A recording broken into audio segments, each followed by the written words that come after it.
এ দেখো এইভাবে ওপেন করবা, ঠিক আছে। 4 নম্বর অপশন আসবা সার্ভিস রিকোয়েস্ট, এখানে সে প্রোফাইল অপশনে ক্লিক করবা। তারপরে আধার নম্বর আপডেট এখানে ক্লিক করবা 3 নম্বর অপশনে।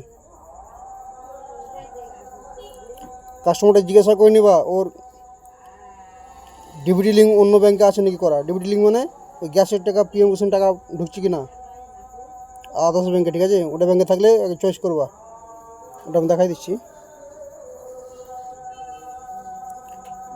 নিউ ডিবিটি লিঙ্ক এখান থেকে হবে, ঠিক আছে। এখান থেকে যে কারো যদি ডিবিটি লিঙ্ক করা থাকে তো এখানে অলরেডিতে ক্লিক করতে হবে। কী ব্যাংকে লিঙ্ক করা আছে ওটা সিলেক্ট করতে হবে। এখানে বঙ্গী ব্যাংক থাকলে পাঞ্জাব ন্যাশনাল ব্যাংক করতে হবে। এখানে যে পাঞ্জাব ন্যাশনাল ব্যাংকের টাইপিং নিয়ে চলছে বঙ্গী গ্রামীণ বিকাশ ব্যাংক, ঠিক আছে।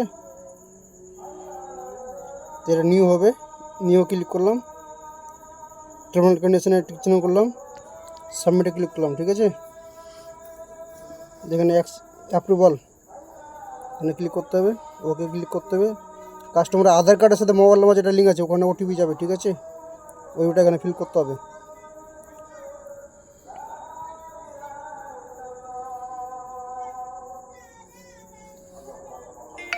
ওটিপি চলে আসছে 210946। সাবমিটে ক্লিক করলাম।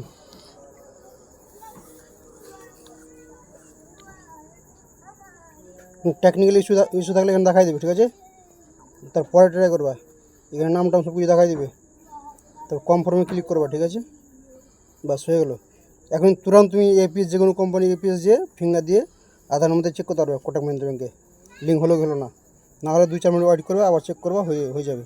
নাহলে 24 ঘন্টা সময় লাগবে, ঠিক আছে। বন্ধ